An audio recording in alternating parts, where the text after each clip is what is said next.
Let us do a small activity to check how to use a universal indicator. So you can see indicator paper is given and it has a pH range from 0 to 10. So it can show both acidic as well as basic.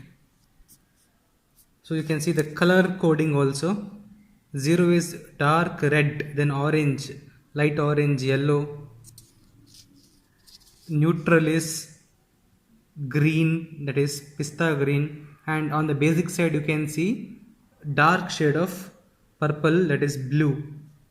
So we have acidic solutions and basic solutions both. For acid we are using hydrochloric acid, and for base we are using sodium hydroxide. We have already made their solutions that is present in the jar, and we have taken them on this watch glass. So this watch glass contains hydrochloric acid and this contains sodium hydroxide solution. So let us check how does the universal indicator work. So we have the pH paper strip here with us. So let us take it and dip it in the solution of acid, and you can see instantly the color is red. So it is very strong. Its pH is almost around 0. So let us check with the base.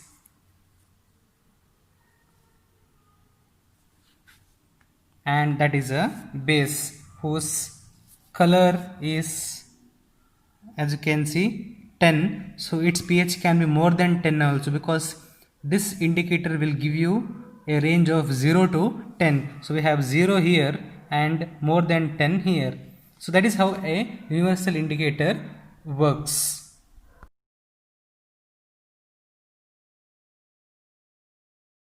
Let us now look at dilution of an acid and a base. So we have the same acid base in the watch glass.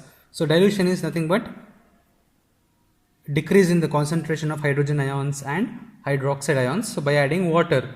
So you should always add acid to water, but here since the quantity is less, we can add water to acid. So we are adding water. So by adding water, what will happen? The number of hydrogen ions will get decreased per ml, and similarly we are adding water here. Approximately we have added water, and now let us check the pH, whether there is any decrease in the hydrogen and hydroxide ion concentration. So we take the universal indicator and observe the color. So of course you can see a very clear color change. Previously it was red in color, now it is almost orange yellow. So definitely pH has increased. pH has increased means acidity has decreased. So the pH is now around 1.52. Similarly on the basic side also the pH has decreased, so it is 9. Previously it was very dark, now it is 9. So that is how dilution is done, decrease in the concentration of hydrogen ions and hydroxide ions.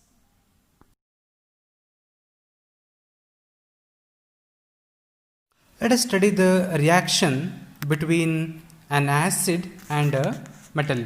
So for acid we are using hydrochloric acid and we are using zinc metal, which you can see is in the form of silvery metal. Let us take the acid in the test tube. Pour the acid very carefully, that is sufficient amount, and let us take the zinc granules metal to the acid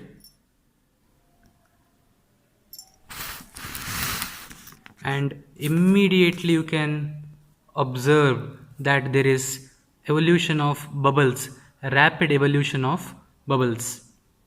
So acid plus metal HCl plus Zn, these bubbles are nothing but hydrogen gas. So you get zinc chloride and hydrogen gas.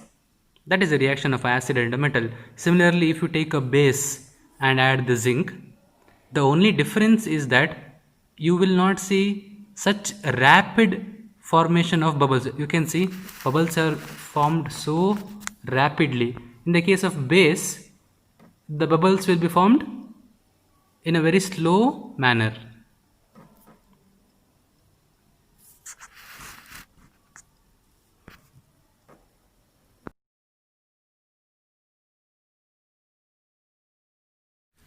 Let us look at the next reaction, that is acid plus metal carbonate.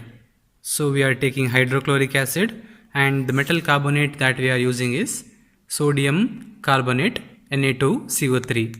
Sodium carbonate is a white colored powder. So in the test tube we have taken hydrochloric acid and using a spatula we are going to add the sodium carbonate to the acid. So we slowly add the sodium carbonate, the white powder,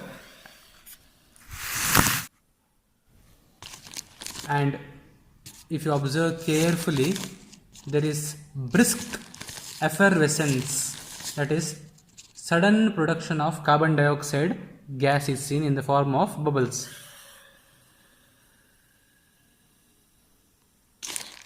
So a acid plus metal carbonate will give you salt and carbon dioxide gas along with the formation of water. Same is the case with acid and metal bicarbonate. That is brisk effervescence, and the bubbles are carbon dioxide gas.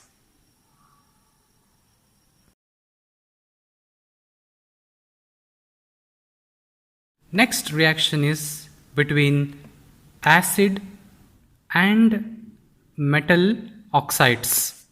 So for metal oxide we are taking calcium oxide.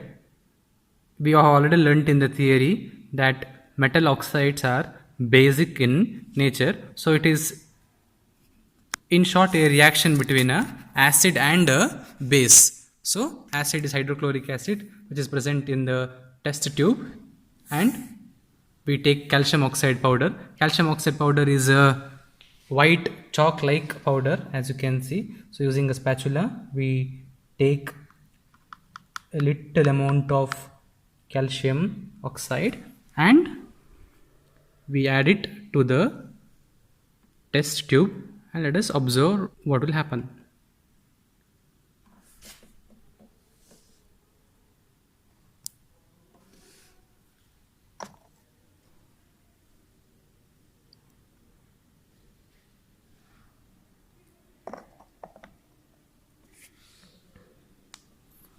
So we see that the calcium oxide dissolves in the acid, and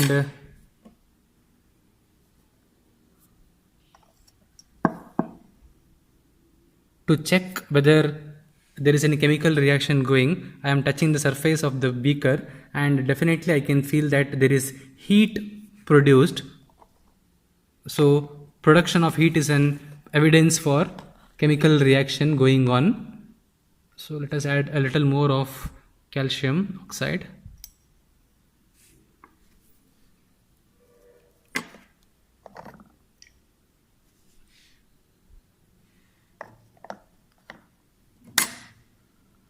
Definitely it is exothermic reaction. The test tube has become hot, so we can say that a chemical reaction is taking place.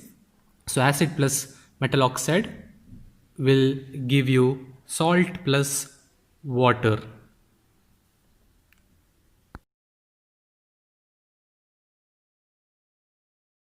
The last set of reactions that we are going to perform is the acid-base reaction.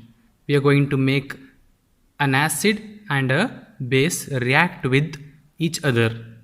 And we know that a salt and a water is produced as products. This is an example for neutralization reaction.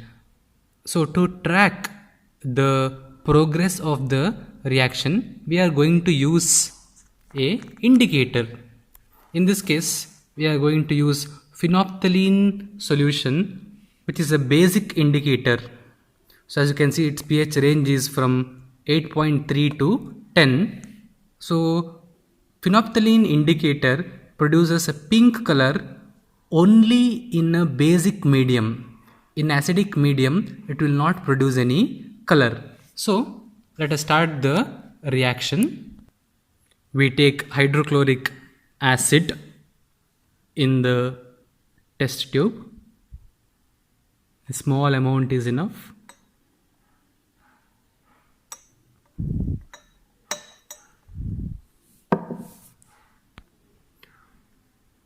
To the acid we are going to add indicator because we want to see whether the reaction is going.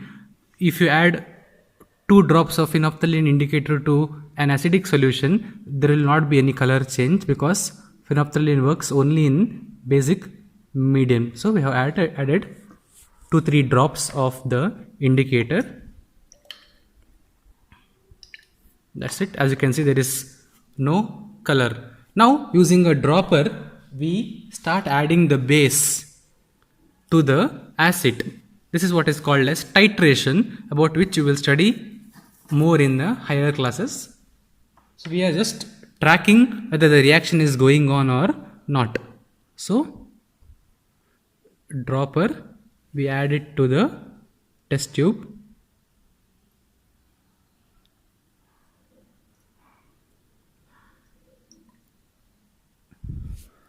And stir it.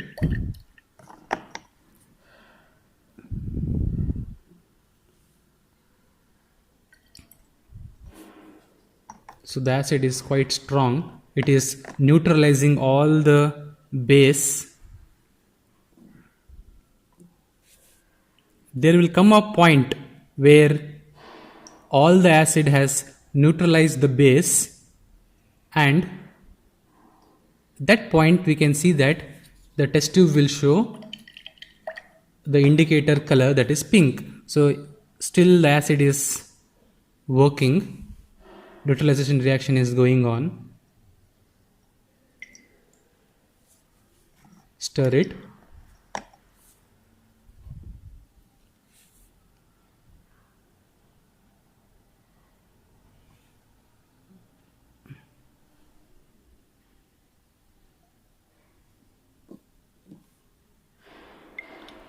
You can see there is a change in color, but again stir it.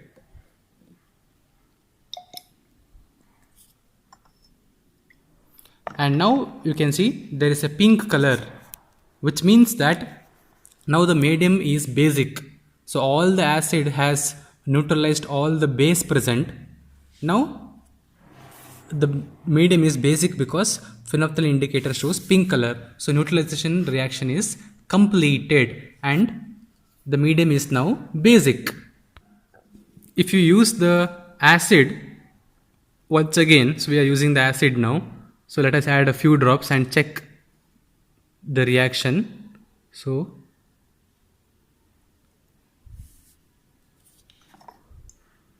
and you will see the color has disappeared.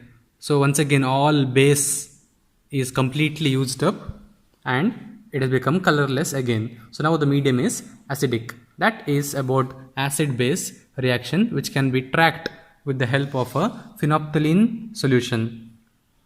For acidic indicator we can use methyl orange. For basic indicator we can use phenolphthalein. So acid plus base will give you salt and water.